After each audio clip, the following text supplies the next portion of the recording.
Hi, എല്ലാ ഉദ്യോഗാർത്ഥികൾക്കും ഇ-ലേണിന്റെ പുതിയൊരു വീഡിയോയിലേക്ക് സ്വാഗതം. കേരള PSC പുറപ്പെടുവിപ്പിച്ച civil police officer, WCPO, IRB, police driver എന്നീ എക്സാമുകൾക്ക് തയ്യാറെടുക്കുന്ന ഉദ്യോഗാർത്ഥികൾക്ക് വേണ്ടിയുള്ള സ്പെഷ്യൽ ടോപ്പിക്സിന്റെ ക്ലാസ്സുകളാണ് നമ്മളുടെ ചാനലിലൂടെ ഞങ്ങൾ നിങ്ങൾക്ക് വേണ്ടി നൽകിക്കൊണ്ടിരിക്കുന്നത്.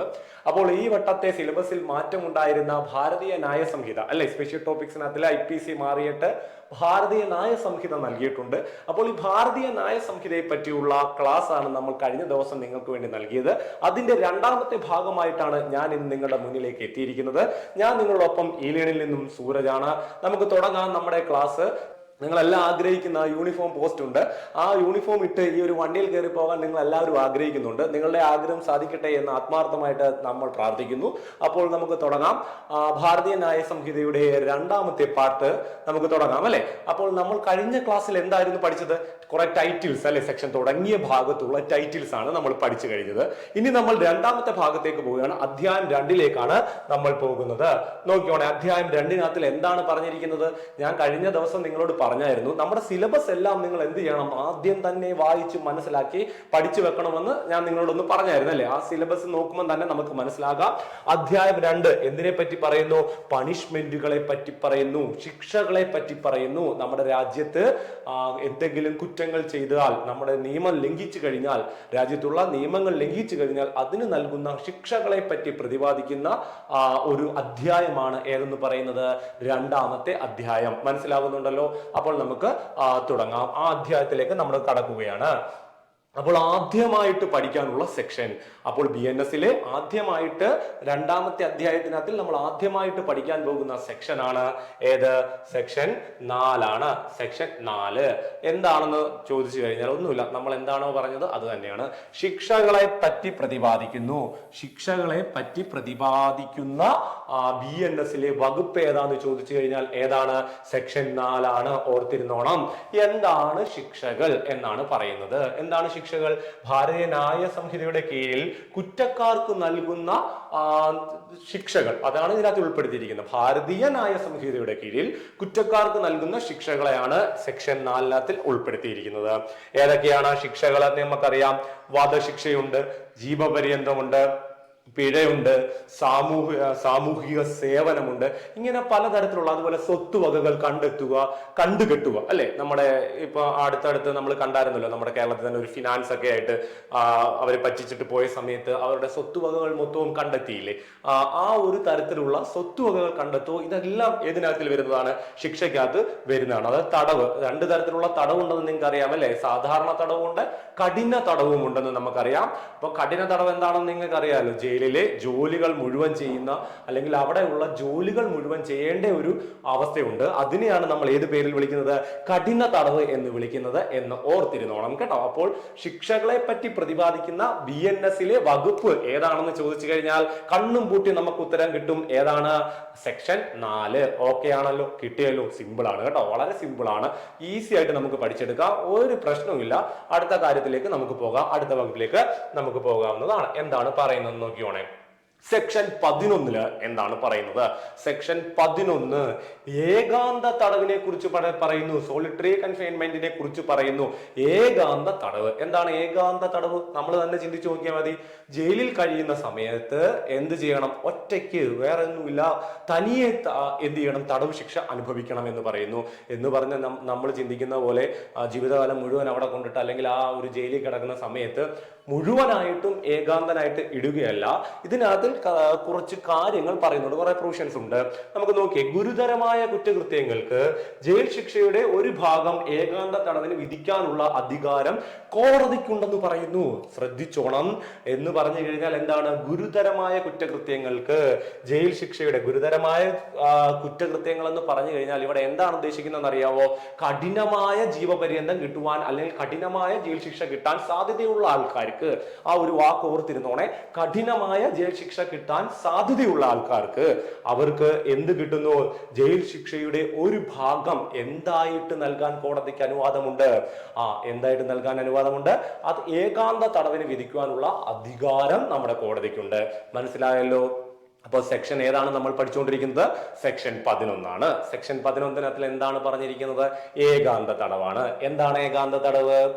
വലിയ കുറ്റങ്ങൾ ചെയ്യുന്ന, അല്ലെങ്കിൽ ഇങ്ങനെ നിങ്ങൾ അങ്ങ് പഠിച്ചു വെച്ചാൽ മതി, കഠിന തടവിന് ശിക്ഷിക്കപ്പെടാൻ സാധ്യതയുള്ള കുറ്റവാളികൾക്ക് എന്ത് വിധിക്കാനുള്ള അനുവാദമുണ്ട്? ഏകാന്ത തടവിന് കൂടി വിധിക്കുവാനുള്ള അധികാരം ആർക്ക് കൊടുത്തിരിക്കുന്നു? കോടതിക്ക് കൊടുത്തിരിക്കുന്ന സെക്ഷൻ ഏതാണ്? സെക്ഷൻ 11. കിട്ടിയല്ലോ? മറന്നു പോകത്തില്ലേ? എളുപ്പമാണല്ലോ, സംഭവം കിട്ടിയല്ലോ. ഇനി ഇതിനകത്തിൽ പറയുന്ന കാര്യങ്ങൾ നോക്കിയേ. ഏകാന്ത തടവ് ജയിൽ ശിക്ഷയെ ആശ്രയിച്ചിരിക്കും. കണ്ടോ? ഏകാന്ത തടവ് ജയിൽ ശിക്ഷയെ ആശ്രയിച്ചിരിക്കും. അതായത് ജയിൽ ശിക്ഷയുടെ കാലയളവിനെ ആശ്രയിച്ചിരിക്കും എന്നാണ് ഉദ്ദേശിച്ചിരിക്കുന്നത്. മനസ്സിലായല്ലോ? നമുക്കിപ്പോ അറിയാം, 1 വർഷത്തേക്ക് അല്ലെങ്കിൽ 2 വർഷത്തേക്ക് അല്ലെങ്കിൽ വലിയ ഒരു 7 വർഷത്തേക്ക് ഇങ്ങനെയൊക്കെയല്ലേ ശിക്ഷ കിട്ടുന്നത്. അപ്പോൾ ആ ഒരു ശിക്ഷയെ ആശ്രയിച്ചിരിക്കും. എത്ര വർഷമാണോ പറയുന്നത്, ആ വർഷത്തിന്റെ അടിസ്ഥാനത്തിലായിരിക്കും എന്തിനെ ആശ്രയിച്ചിരിക്കുന്നത്? ഏകാന്ത തടവ് ആശ്രയിച്ചിരിക്കുന്നത്. അതിനു മുന്നേ ഒരു കാര്യം ഓർത്തോണം, ഇവിടെ ആര് വിധിക്കണം? കോടതി വിധിച്ചാൽ മാത്രമേ ഉള്ളൂ നമുക്ക് എന്ത് ചെയ്യാൻ പറ്റത്തുള്ളൂ? വിധിക്കാനുള്ള അധികാരം കോടതി വിധിക്കാം. ഈ കോടതി വിധിച്ചാൽ മാത്രമേ ഏകാന്ത തടവ് എന്നുള്ള സാധനം അവിടെ വരികയുള്ളൂ. ആ ഏകാന്ത തടവ് വന്നു കഴിഞ്ഞാൽ അതെങ്ങനെയാണ്? ചിന്തിച്ചോണം എങ്ങനെയാണ്? അത് കിട്ടുന്ന അളവിന്റെ, ശിക്ഷയുടെ അടിസ്ഥാനത്തിൽ അളവിലായിരിക്കും എന്ന് നൽകുന്നത്, ഏകാന്ത തടവ് നൽകുന്നത്. കിട്ടിയല്ലോ? എളുപ്പമല്ലേ? സിമ്പിൾ അല്ലേ? ഓക്കെ, അടുത്ത എന്താണ് പറയുന്നത് നമുക്ക് നോക്കാമേ. നമ്മൾ പറഞ്ഞു ഏകാന്ത തടവ് 3 മാസത്തിൽ കൂടാൻ പാടുള്ളതല്ല. എത്ര വർഷം ശിക്ഷ കിട്ടുന്ന ഒരു വ്യക്തിയായാലും അയാൾക്ക് കൊടുക്കുന്ന ഏകാന്ത തടവ് എത്ര മാസത്തിൽ കൂടാൻ പാടുള്ളതല്ല? 3 മാസത്തിൽ കൂടാൻ പാടുള്ളതല്ല. കിട്ടിയല്ലോ? അടുത്ത പോയിന്റ് കിട്ടിയല്ലോ. അപ്പോൾ ഏകാന്ത തടവിന്റെ പരമാവധി കാലയളവ് എത്ര മാസമായിരിക്കും? 3 മാസമായിരിക്കും. അയാൾ ജയിൽ ശിക്ഷ അനുഭവിക്കുന്നതിന്റെ 3 മാസം അയാൾ എന്ത് ചെയ്തിരിക്കണം? ഏകാന്ത തടവ് അനുഭവിച്ചിരിക്കണം എന്നാണ് പറഞ്ഞിരിക്കുന്നത്. അടുത്ത നോക്കി. 1 വർഷത്തിൽ കൂടുതൽ ശിക്ഷ ലഭിക്കുന്ന പ്രതിക്ക്, 1 വർഷത്തിൽ കൂടുതൽ ശിക്ഷ ലഭിക്കുന്ന വ്യക്തിക്ക് 3 മാസം വരെ ഏകാന്ത തടവ് വിധിക്കുവാൻ കോടതിക്ക് അധികാരമുണ്ട്. അപ്പൊ 1 വർഷത്തിൽ കൂടുതൽ ശിക്ഷ കിട്ടാൻ പറ്റുന്ന, അല്ലെങ്കിൽ തടവ് കിട്ടാൻ പറ്റുന്ന ഏതൊരു കുറ്റകൃത്യം ചെയ്ത വ്യക്തിക്കും കോടതിക്ക് എന്ത് വിധിക്കാനുള്ള അധികാരമുണ്ട്? ഏകാന്ത തടവിന് കൂടി വിധിക്കുവാനുള്ള അധികാരമുണ്ട്. കിട്ടിയല്ലോ? സംഭവം മനസ്സിലായല്ലോ? അപ്പോൾ ഇതാണ് നമ്മൾ പറഞ്ഞത്. ശിക്ഷയുടെ അടിസ്ഥാനത്തിലാണ് എന്ത് തീരുമാനിക്കുന്നത്? ഏകാന്ത തടവ് തീരുമാനിക്കുന്നത്. അപ്പോൾ ആ ഒരു കാര്യത്തിലേക്ക് നമ്മൾ ആദ്യത്തെ ചുവടുവെപ്പ് എങ്ങോട്ടാണ് എത്തിയത്? 1 വർഷത്തിൽ കൂടുതലുള്ള തടവ് ശിക്ഷയ്ക്ക്. അപ്പോൾ 1 വർഷത്തിൽ കൂടുതലായിട്ട് തടവ് ശിക്ഷ കിട്ടുവാണെങ്കിൽ അവൻ എന്ത് ചെയ്യണം? കോടതി വിധിക്കുകയാണ്, ഇയാൾക്ക് ഏകാന്ത തടവിനും കൂടെ ശിക്ഷ വിധിച്ചിട്ടുണ്ട് എന്ന് പറഞ്ഞു കഴിഞ്ഞാൽ അയാളുടെ ആ ശിക്ഷ അനുഭവിക്കുന്ന 3 മാസത്തേക്ക് എന്ത് ചെയ്തിരിക്കണം? ഏകാന്ത തടവ് അനുഭവിച്ചിരിക്കണം. അപ്പോൾ നമ്മൾ കരുതുന്നത് പോലെ 3 മാസവും പോയി ഏകാന്തനായിട്ട് ഇരിക്കണമെന്നല്ല, അതിനുള്ള കാര്യങ്ങളും ഇവിടെ പറയുന്നുണ്ട് കേട്ടോ. അത് നമ്മൾ വരാം. അപ്പോൾ അടുത്ത് നോക്കി. 6 മാസം മുതൽ 1 വർഷം വരെ, രണ്ടാമത്തെ പോർഷൻ ആണ്. 6 മാസം മുതൽ 1 വർഷം വരെയുള്ള കാലയളവിലാണ് ശിക്ഷ ലഭിക്കുന്നതെങ്കിൽ, അപ്പോൾ 6 മാസം മുതൽ 1 വർഷം വരെയുള്ള കാലയളവിലാണ് ശിക്ഷ ലഭിക്കുന്നതെങ്കിൽ അയാൾക്ക് 2 മാസം വരെയുള്ള ഏകാന്ത തടവിനാണ് വിധി. അയാൾക്ക് എത്ര മാസമാണ്? 2 മാസത്തേക്കുള്ള ഏകാന്ത തടവിനാണ് കോടതി വിധിക്കുക കേട്ടോ. കോടതി വിധിച്ചാൽ മാത്രമേ ഉള്ള ഇത് നടപ്പിലാക്കുന്നത്. അപ്പോൾ 1 വർഷത്തിന് മുകളിലാണെങ്കിൽ 3 മാസം, 6 മാസം മുതൽ 1 വർഷം വരെയാണെങ്കിൽ 2 മാസമാണ്. ഇനി അടുത്തതുകൂടെ നിങ്ങൾ ശ്രദ്ധിച്ചാൽ പെട്ടെന്ന് കിട്ടുമല്ലോ, ഏതായിരിക്കും എന്ന് നമ്മൾ ചിന്തിച്ചാൽ മാത്രം മതിയല്ലോ. നോക്കി. 6 മാസം വരെ ലഭിക്കുന്ന തടവ് ശിക്ഷയ്ക്കുള്ള ഏകാന്ത തടവ് 1 മാസം വരെ ആകുന്നു. എത്ര മാസമാണ്?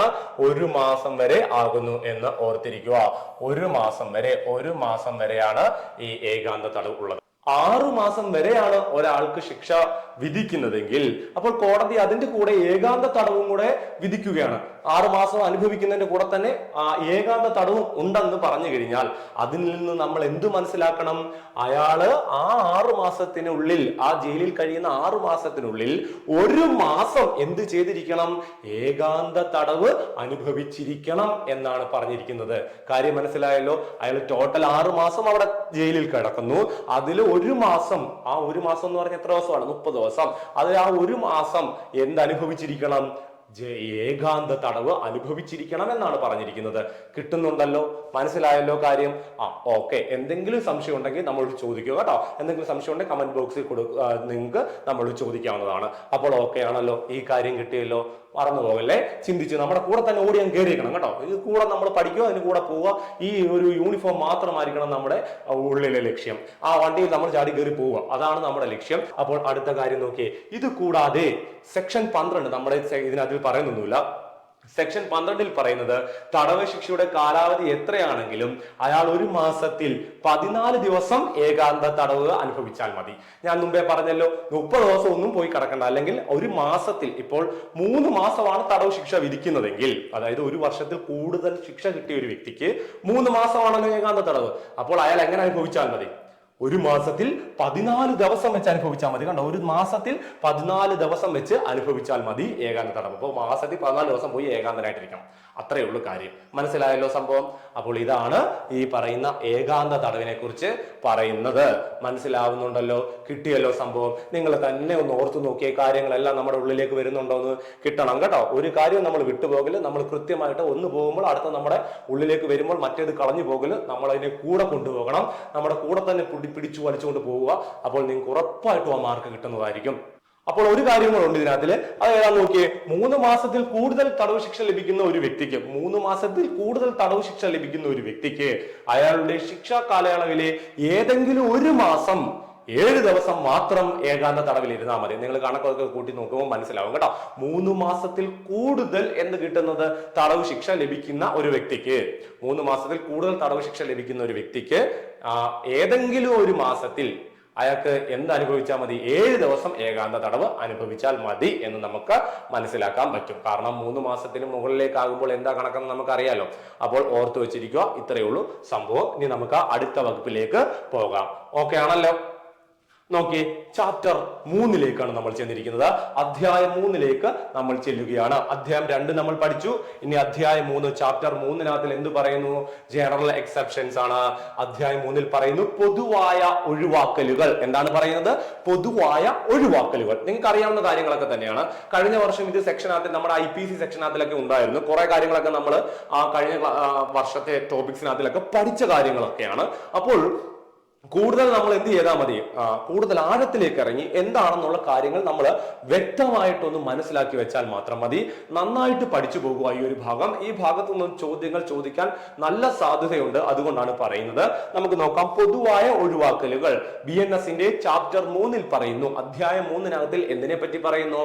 പൊതുവായ ഒഴിവാക്കലുകൾ, ജനറൽ എക്സെപ്ഷൻസ്. അതായത് ചില കുറ്റങ്ങൾ കുറ്റമല്ല എന്ന് പറയുന്നു. ചില സാഹചര്യങ്ങളിൽ നമ്മൾ ചെയ്യുന്ന കുറ്റങ്ങൾ എന്തല്ല?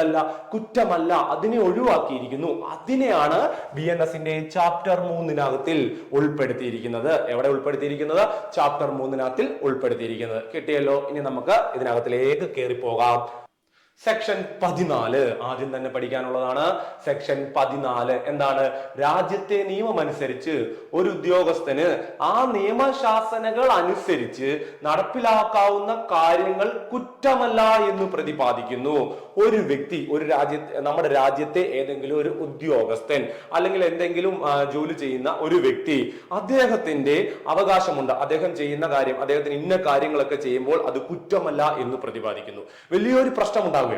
വലിയൊരു പ്രശ്നം ഉണ്ടാകുന്ന സമയത്ത് അവിടെ വലിയ പ്രശ്നങ്ങളാണ്, ബാധിത കാര്യങ്ങളൊക്കെ ഉണ്ടാകുന്ന സമയമാണ്. അപ്പോൾ പോലീസ് ഉദ്യോഗസ്ഥനോ അല്ലെങ്കിൽ പട്ടാളക്കാരനോ പട്ടാള ഉദ്യോഗസ്ഥനോ എന്ത് ചെയ്യാനുള്ള അധികാരമുണ്ട്? അദ്ദേഹത്തിന് റൈഫിൾ എടുത്ത് വെടിവെക്കാനുള്ള അധികാരമുണ്ട്. അപ്പോൾ ആ ഒരു വലിയ പ്രശ്നം, ആ ഒരു സമയത്ത് അദ്ദേഹം തീരുമാനിച്ചത് എന്റെ അവകാശമാണ്, ഈ എന്താണ്, രാജ്യത്തിന്റെ സുരക്ഷയാണ്, അല്ലെ, ലോ ആൻഡ് ഓർഡർ ആണ്, ക്രമസമാധാനം പാലിക്കുക എന്നതാണ് പോലീസിന്റെ ലക്ഷ്യം. ആ സമയത്ത് ക്രമസമാധാനം നഷ്ടപ്പെടുന്ന ഒരു സാഹചര്യത്തിൽ പോലീസ് ഉദ്യോഗസ്ഥൻ തീരുമാനിക്കുകയാണ്, ഇത് എന്ത് ചെയ്യുക, ഇത് തടയുവാനുള്ള, ഈ ഒരു ക്രമസമാധാനം നിലനിർത്തുവാനുള്ള അധികാരം എനിക്കുണ്ട്. അതുകൊണ്ട് എനിക്ക് എന്ത് ചെയ്യാൻ പറ്റും? ഓർഡർ കൊടുക്കാൻ പറ്റും, അല്ലെങ്കിൽ വെടിവെക്കാം എന്നുള്ള ഒരു ഉദ്ദേശത്താൽ അദ്ദേഹം വെടിവെക്കുന്ന സമയത്ത് ആർക്കെങ്കിലും എന്തെങ്കിലും പറ്റുകയാണ്. ഒരാളുടെ കാലിന് താഴെ ഫ്രാക്ചർ സംഭവിച്ചു, കാല് മുറിച്ച് കളയേണ്ടി വന്നു, കയ്യിൽ വെടികൊണ്ടു, അങ്ങനെ കൈക്ക് എന്തെങ്കിലും കാര്യങ്ങൾ സംഭവിച്ചു. അതിനെ ഒന്നും എന്തായിട്ട് പരിഗണിക്കുന്നില്ല? കുറ്റമായിട്ട് പരിഗണിക്കുന്നില്ല എന്ന് പറയുന്നതാണ് ഏത്? സെക്ഷൻ 14 പറയുന്നത്. മനസ്സിലായല്ലോ?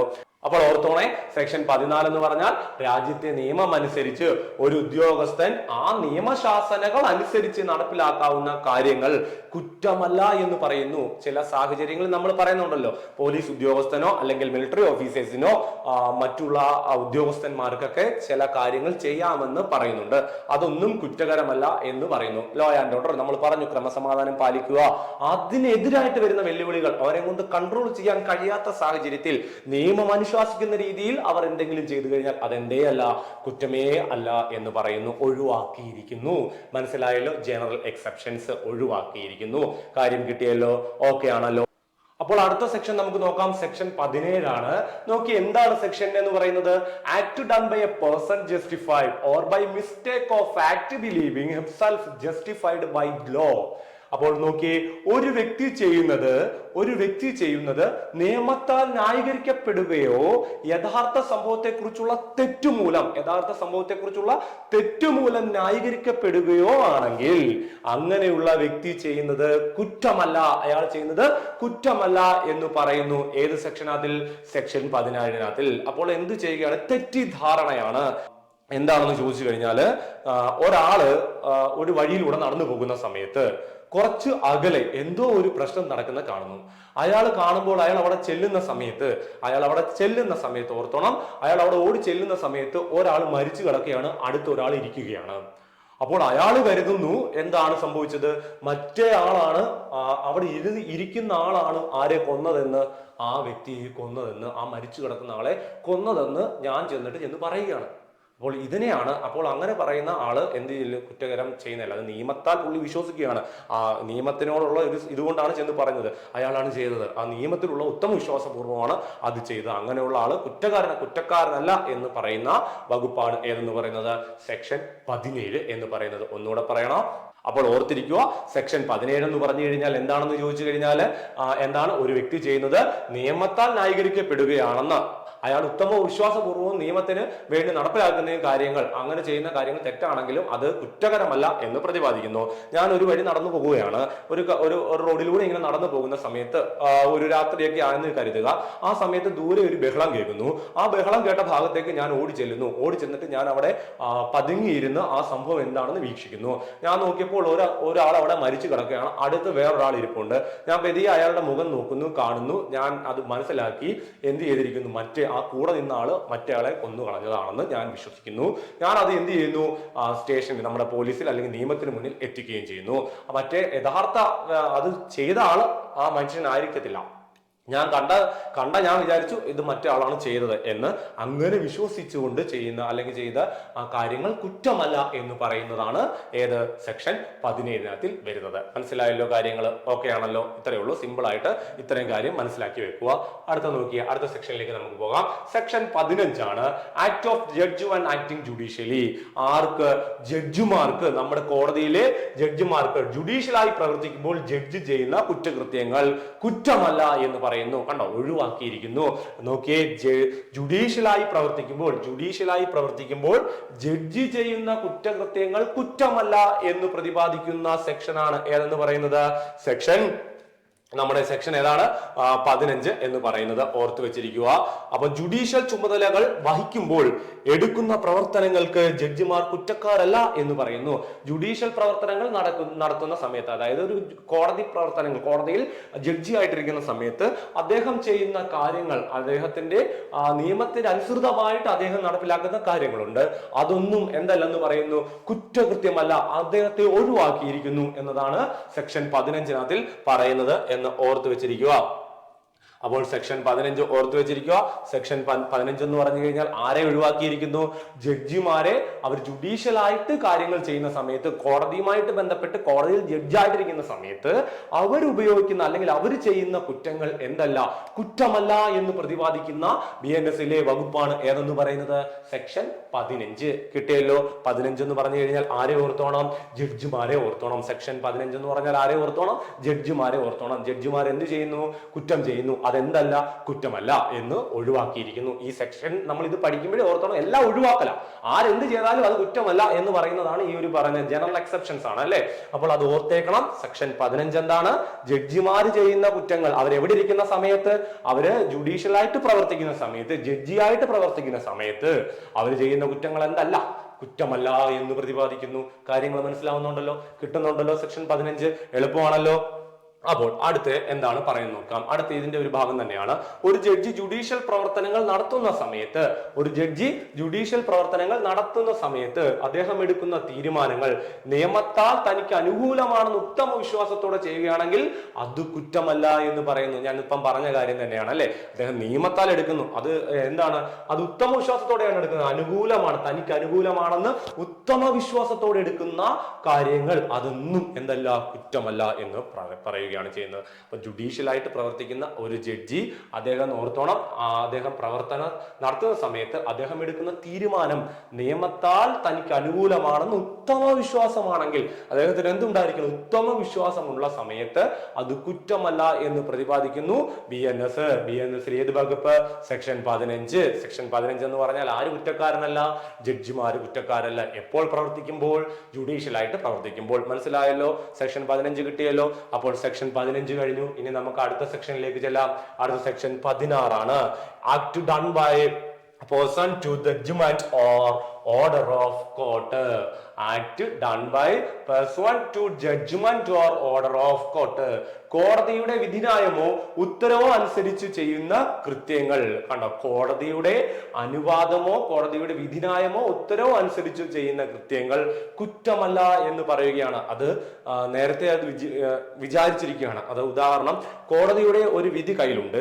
ആ വിധിയുമായിട്ട് യഥാർത്ഥ വസ്തുവിന്റെ ഓണർ, അതായത് ഒരു വസ്തു, ഞാൻ എൻ്റെ വീട് വേറൊരാൾക്ക് വാടകയ്ക്ക് കൊടുത്തിരിക്കുകയാണ്. എൻ്റെ വീട് എന്ത് ചെയ്തിരിക്കുകയാണ്? വേറൊരാൾക്ക് വാടകയ്ക്ക് കൊടുത്തിരിക്കുകയാണ്. ഞാൻ അവരോട് പറയുകയാണ്, എനിക്കത് ഒഴിഞ്ഞു തരണം. വാടകയും തരുന്നില്ല. അവരോട് ഞാൻ പറയുന്നു, എനിക്കത് ഒഴിഞ്ഞു തരണം. നമ്മുടെ പഴയ ഒരു സിനിമയുണ്ടല്ലോ മോഹൻലാലിന്റെ, ആ സിനിമ വെച്ച് ഓർത്താൽ മതി, സന്മനസ്സുള്ളവർക്ക് സമാധാനം. അപ്പോൾ എന്ത് ചെയ്യുന്നു? നമ്മൾ ചെന്നിട്ട് പറയുകയാണ് ഒഴിഞ്ഞു തരണം. പക്ഷെ എന്ത് ചെയ്യുന്നില്ല? അവർ ഒഴിഞ്ഞു തരുന്നില്ല. അപ്പോൾ ഞാൻ കോടതിയിൽ നിന്നും ഒരു വിധി എനിക്ക് മേടിച്ചു. ആ വിധിയുടെ അനുകൂലത്താൽ ഞാൻ ചെന്ന് പറയുകയാണ് ഇറങ്ങി മാറണം എന്ന് പറയുമ്പോൾ അവർ ഇറങ്ങി മാറണമെന്ന് ഞാൻ അവിടെ നിന്ന് അവരോട് ശക്തമായിട്ട് എന്റെ വിധി പുറപ്പെടുവിച്ചു എന്ന് പറഞ്ഞൊക്കെ ഞാൻ നൽകുന്ന സമയത്ത് ആ വീട്ടിൽ ആർക്കെങ്കിലും എന്തെങ്കിലും പറ്റി, അല്ലെങ്കിൽ അവർക്ക് പെട്ടെന്ന് വിഷം വന്ന് എന്തെങ്കിലും ഒരു അസുഖമോ എന്തെങ്കിലും കൂടി അവർക്ക് പെട്ടെന്ന് ഫിക്സോ എല്ലാം വന്ന് എന്തെങ്കിലും ഒരു ഐസിയുവിലോ എന്തെങ്കിലും അവശ നിലയിലേക്ക് മാറുകയാണെങ്കിൽ ഞാൻ ചെയ്തത് കുറ്റമല്ല. കാരണം എൻ്റെ കയ്യിൽ എന്തുണ്ടായിരുന്നു? കോടതിയുടെ അനുകൂല വിധി ഉണ്ടായിരുന്നത് കൊണ്ടാണ് ഞാൻ അങ്ങനെ ചെന്ന് കയറി അങ്ങനെ പറഞ്ഞത്. എൻ്റെ പ്രോപ്പർട്ടിയാണ് അത്, കോടതിയുടെ അനുകൂല വിധി എൻ്റെ കയ്യിൽ ഉണ്ടായിരുന്നു, അതുകൊണ്ട് ഞാൻ ചെയ്തത് കുറ്റമല്ല. കാരണം എന്താണ്? കോടതി എൻ്റെ കൂടെ ഉണ്ടായിരുന്നു എന്നതാണ് ആ ഒരു ഉദാഹരണം പറയുന്നത്. അതേപോലെ പോലീസിന് എന്താണ്? അനുമതിയില്ല, പോലീസിന് ഒരു ഓർഡർ കിട്ടിയിട്ടില്ല. പക്ഷേ ആ പോലീസ് ഉദ്യോഗസ്ഥന് ഉറപ്പാണ് ഇവനാണ് ആ കുറ്റം ചെയ്തത്. ഒരു കൊലപാതകം നടന്നു, ആ കൊലപാതകം അല്ലെങ്കിൽ വേറെ എന്തെങ്കിലും ഒരു മോഷണമോ മറ്റെന്തെങ്കിലും നടന്നു, ആ മോഷണം നടത്തിയത് ഒരു വ്യക്തിയാണ്, ഇന്ന ആളാണെന്ന് ആ പോലീസ് ഉദ്യോഗസ്ഥന് നല്ല ഉറപ്പുണ്ട്. ആ ഉറപ്പുള്ള സമയത്ത് രാത്രി സമയത്തായാലും അയാളുടെ വീട് വളഞ്ഞ് അല്ലെങ്കിൽ വീട്ടിൽ കയറി ആ പ്രതിയെ പിടിച്ചു കഴിഞ്ഞാൽ, ആ പ്രതിയെ പിടിക്കുന്ന സമയത്ത് ഉണ്ടാകുന്ന കാര്യങ്ങളൊന്നും കുറ്റകരമല്ല എന്ന് എവിടെ പറയുന്നു? ഈ ഒരു സെക്ഷനകത്തിൽ പറയുന്നു. സെക്ഷൻ 16 ആ ഒരു സമയത്ത് ഒഴിവാക്കിയിരുന്നു. കോടതിയുടെ വിധിയുടെ അടിസ്ഥാനത്തിൽ, ഏതെങ്കിലും കോടതികൾ നേരത്തെ എന്തെങ്കിലുമൊക്കെ വിധിന്യായങ്ങളൊക്കെ പുറപ്പെടുവിച്ചുണ്ടായിരിക്കുമല്ലോ, അതിന്റെ അനുകൂലത്താൽ ചെയ്യുന്ന കാര്യങ്ങളോ അല്ലെങ്കിൽ കോടതി ഇപ്പോൾ പുറപ്പെടുവിച്ച അല്ലെങ്കിൽ നമുക്ക് അനുകൂലമായിട്ട് ഫേവറബിൾ ആയിട്ട് ചെയ്ത ഏതെങ്കിലും ഒരു വിധിയുടെ സാഹചര്യത്തിൽ അനുകൂലത്താൽ നമ്മൾ ചെയ്യുമ്പോൾ എന്തെങ്കിലും ആക്സിഡന്റ്, എന്തെങ്കിലും അപകടമോ അല്ലെങ്കിൽ എന്തെങ്കിലും കാര്യങ്ങളൊക്കെ സംഭവിക്കുകയാണെങ്കിൽ അത് കുറ്റമല്ലെന്ന് പ്രതിപാദിക്കുന്ന സംഭവമാണിത്. ഞാൻ എൻ്റെ വീട്ടിൽ നിന്ന് ഇറങ്ങണം എന്ന് പറഞ്ഞ് കോടതി വിധിയായിട്ട് ചെന്ന് ഇറക്കി വിടുന്നു. അതിപ്പോൾ ആര് പറഞ്ഞാലും, അവർ പോലീസിനെ വിളിച്ചാലും അതെന്താവുന്നില്ല, ഞാൻ ചെയ്തത് കുറ്റമാവുന്നില്ല. പലയിടത്തും സംഭവം കണ്ടിട്ടില്ലേ? പോലീസ് വരുമ്പോൾ പറയുന്നു ഇതെന്താണ്, ഇത് കുറ്റമല്ല എന്നുള്ള സാഹചര്യത്തിൽ. കാരണം കോടതി വിധിയുടെ അടിസ്ഥാനത്തിലാണ് അയാൾ എന്ത് ചെയ്തിരിക്കുന്നത്? ആ വീട്ടിൽ നിന്നും ആ വാടകക്കാരെ ഇറക്കി വിട്ടിരിക്കുന്നത്. കാര്യം കിട്ടിയല്ലോ, അയാൾ പ്രതിയല്ലെന്ന്, അയാൾ കുറ്റക്കാരനല്ലെന്ന് പ്രതിപാദിച്ചിരിക്കുന്ന BNS വകുപ്പ് ഏതാണ്? ആ വകുപ്പ് സെക്ഷൻ 16 എന്ന് ഓർത്തോണം. അപ്പോൾ സെക്ഷൻ 16 എന്ന് ഓർത്തോണം. സെക്ഷൻ 16 എന്ന് പറഞ്ഞു കഴിഞ്ഞാൽ എന്താണ്? ആ കോടതി വിധിയുടെ അനുകൂലത്തിൽ എന്ത് ചെയ്യുന്നു? അദ്ദേഹം എന്ത് ചെയ്താലും അത് കുറ്റമല്ലെന്ന് പ്രതിപാദിക്കുന്നു. കിട്ടിയല്ലോ? കാര്യങ്ങൾ മനസ്സിലാവുന്നുണ്ടല്ലോ? കൂടെ ഓടിപ്പോരാൻ പറ്റുന്നുണ്ടല്ലോ? സംഭവം എളുപ്പമാണല്ലോ. അപ്പോൾ അത്രയും കാര്യമേ ഉള്ളൂ. വളരെ സിമ്പിൾ ആണ് നമ്മുടെ BNS കേട്ടോ. ഒന്നുമില്ല, നമുക്ക് 4 മാർക്ക് ഈസി ആയിട്ട് നമുക്ക് ഈ പിടിച്ചുകൊണ്ട് പോരാന്നേ. നമുക്ക് അടുത്ത വട്ടം സർക്കാർ ജോലി ലഭിക്കാം. യൂണിഫോം തസ്തിക നമുക്ക് നമ്മുടെ ഈ പോലീസ് എന്നുള്ള അല്ലെങ്കിൽ CPO എന്നോ പോലീസ് ഡ്രൈവർ എന്നോ അല്ലെങ്കിൽ IRB എന്നോ WCPO വുമൺ പോലീസ് എന്നോ എല്ലാ ആഗ്രഹമുള്ള ആൾക്കാർക്ക് ഈ വട്ടം സുഖമായിട്ട് ജോലി എഴുതിയെടുക്കാം കേട്ടോ. അപ്പോൾ ഇത്രയേ ഉള്ളൂ, സിമ്പിൾ ആണ്. നമ്മുടെ ഈ സ്പെഷ്യൽ ടോപ്പിക്സ് 20 മാർക്കും നമുക്ക് ഈസി ആയിട്ട് മേടിക്കാവുന്നതാണ്. പിന്നെ ബാക്കിയുള്ള കാര്യങ്ങളെ പറ്റി നമുക്ക് പിന്നീട് ഒരു ക്ലാസ്സിൽ നമുക്ക് ചർച്ച ചെയ്യാവുന്നതാണ് കേട്ടോ. നമുക്ക് നോക്കാം. ഇതിന്റെ കാര്യം നോക്കി ഞാൻ മുമ്പേ പറഞ്ഞ എക്സ്പ്ലനേഷൻ തന്നെയാണ് പറയുന്നത്. ഏതെങ്കിലും ഒരു കോടതിയുടെ വിധിന്യായമോ ഉത്തരവോ അനുസരിച്ച് ഏതെങ്കിലും ഒരു വ്യക്തി ആ വിധിന്യായത്തിന്റെയും ഉത്തരവിന്റെ അടിസ്ഥാനത്തിൽ താൻ ചെയ്യുന്നത് കുറ്റകൃത്യമല്ല എന്ന ഉറച്ച വിശ്വാസത്തോടെ ചെയ്യുന്ന കാര്യങ്ങൾ കുറ്റകരമല്ല എന്ന് പ്രതിപാദിക്കുന്നു. മനസ്സിലായല്ലോ? അപ്പോൾ ഞാൻ മുമ്പേ പറഞ്ഞ കാര്യമാണല്ലോ. ഇപ്പോൾ എനിക്ക് ഉറപ്പുണ്ട് ഞാൻ ചെയ്യുന്ന കുറ്റകരമല്ല, കാരണം എന്റെ കയ്യിൽ എന്തുണ്ട്? കോടതി വിധിയുണ്ട്. ആ കോടതി വിധിയാൽ ഞാൻ ചെയ്യുന്ന കാര്യം കുറ്റകരമല്ലെന്ന് പ്രതിപാദിക്കുന്നത് ഏതാണ്? സെക്ഷൻ 16 ആണ്. സംഭവം കിട്ടിയല്ലോ? മറന്നുപോകല്ലേ. ഇനി അടുത്ത ഭാഗത്തേക്ക് പോവാണ്. ഇപ്പോൾ നിങ്ങൾ തിരിച്ചൊന്ന് ഓർത്തു നോക്കണേ കേട്ടോ. ആ പഴയ നമ്മൾ പഠിച്ച കാര്യങ്ങളിലേക്ക് ഒന്ന് തിരിഞ്ഞൂടെ നോക്കി പോകണം. അത് കിട്ടുന്നെന്ന് ഓർക്കണം. സെക്ഷൻ 15 ആരാണ് എന്ന് ഓർത്തു വെച്ചേ. ആരാണ്? ജഡ്ജിയാണ്. ജഡ്ജി ചെയ്യുന്നത് ജനറൽ എക്സെപ്ഷൻ ആണ്, കുറ്റമല്ല. ജഡ്ജി ചെയ്യുന്നത് എന്താണ്? കുറ്റമല്ല. എപ്പോഴാണ്? ജുഡീഷ്യലായിട്ട് പ്രവർത്തിക്കുന്ന സമയത്ത്.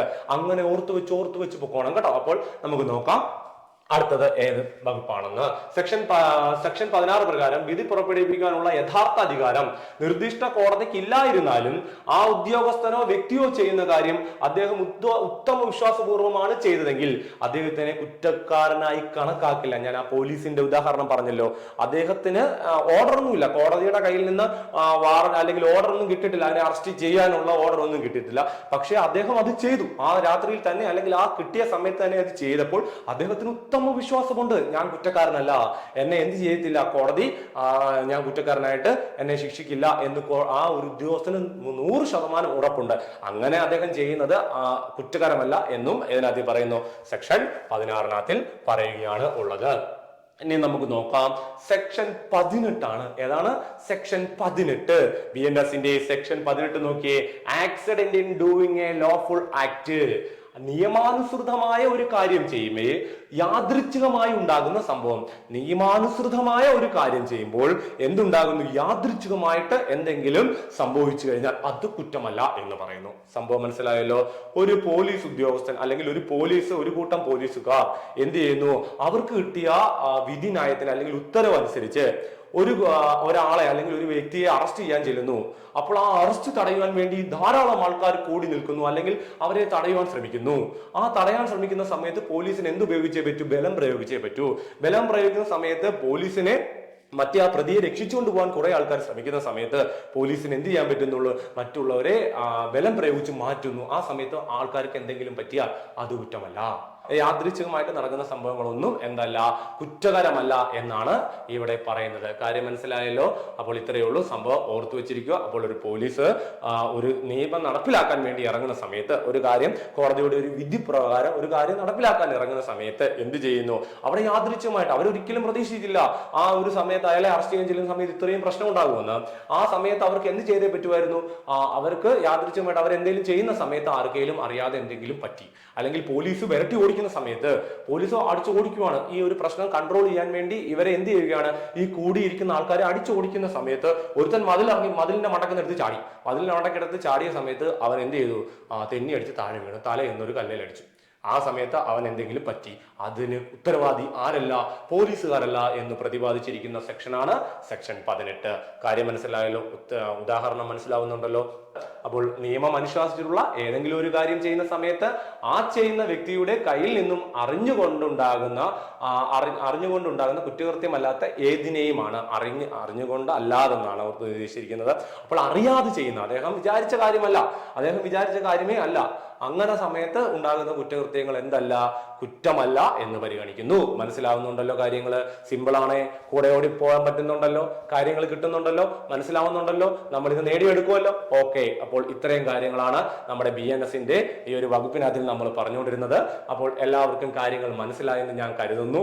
അപ്പോൾ ഇനി നമ്മുടെ ക്ലാസ്സുകൾ ഉണ്ടായിരിക്കും. BNSന്റെ രണ്ടാമത്തെ ക്ലാസ് ആണ് നമ്മൾ ഇന്നിവിടെ കഴിഞ്ഞത്. ജനറൽ എക്സെപ്ഷൻസ്, അതായത് അധ്യായം 3 ജനറൽ എക്സെപ്ഷൻസ് ആണ് നമ്മൾ പഠിച്ചുകൊണ്ടിരുന്നത്. പൊതുവായ ഒഴിവാക്കലുകൾ എന്താണ് പൊതുവായ ഒഴിവാക്കലുകൾ എന്ന് ചോദിച്ചു കഴിഞ്ഞാൽ കുറ്റം ചെയ്യുന്നതിൽ നിന്നും അയാൾ പ്രതിയല്ലെന്ന് മാറ്റി നിർത്തുന്ന ചില സന്ദർഭങ്ങൾ. ആ സന്ദർഭങ്ങൾ ഏതൊക്കെയാണെന്നാണ് നമ്മൾ ഇന്നിവിടെ പഠിച്ചു കഴിഞ്ഞത്. മുഴുവൻ കഴിഞ്ഞോ എന്ന് ചോദിച്ചാൽ ഇല്ല. നമുക്ക് അടുത്ത ക്ലാസ്സിൽ മൂന്നാമത്തെ പാർട്ടുമായിട്ട് ഞാൻ എത്തുന്നതായിരിക്കും. അപ്പോൾ നിങ്ങളുടെ സംശയങ്ങളും എന്തെങ്കിലും കാര്യങ്ങളൊക്കെ നിങ്ങൾക്ക് അറിയാനുണ്ടെങ്കിൽ എന്ത് ചെയ്യുക, നമ്മൾ കമന്റ് ബോക്സിൽ ചോദിക്കുക, അല്ലെങ്കിൽ നമ്മുടെ നമ്പറിനതിൽ ബന്ധപ്പെടുക. അപ്പോൾ നമുക്ക് കാര്യങ്ങളെല്ലാം നിങ്ങളോട് ചർച്ച ചെയ്യാൻ കഴിയുന്നതാണ്. അപ്പോൾ നമ്മുടെ ഈ ക്ലാസ്സുകൾ നിങ്ങൾക്ക് ഇഷ്ടപ്പെടുകയാണെങ്കിൽ നിങ്ങളുടെ ഫ്രണ്ട്സിലേക്ക് എത്തിക്കുക. ഈ എക്സാമിന് വേണ്ടി തയ്യാറെടുക്കുന്ന ആൾക്കാരിലേക്ക് നമ്മുടെ ക്ലാസ് കൂടി എന്ന് എത്തിക്കുക. അപ്പോൾ തീർച്ചയായിട്ടും നിങ്ങൾ ഞങ്ങളുടെ കൂടെ ഉണ്ടാകുമെന്ന് പ്രതീക്ഷിക്കുന്നു. നിങ്ങളുടെ ഈ സപ്പോർട്ടാണ് നമുക്ക് പുതിയ പുതിയ വീഡിയോകൾ ചെയ്യാനുള്ള ഒരു എനർജി എന്ന് പറയുന്നത്. തീർച്ചയായിട്ടും നിങ്ങളുടെ ഒരു സപ്പോർട്ട് ഞങ്ങൾക്ക് ഉണ്ടായിരിക്കണം. അപ്പോൾ അടുത്ത ക്ലാസ്സുമായിട്ട് ഞാൻ വീണ്ടും വരുന്നതാണ്. അപ്പോൾ അടുത്ത ക്ലാസ്സിൽ കാണും വരെ എല്ലാവർക്കും നന്ദി.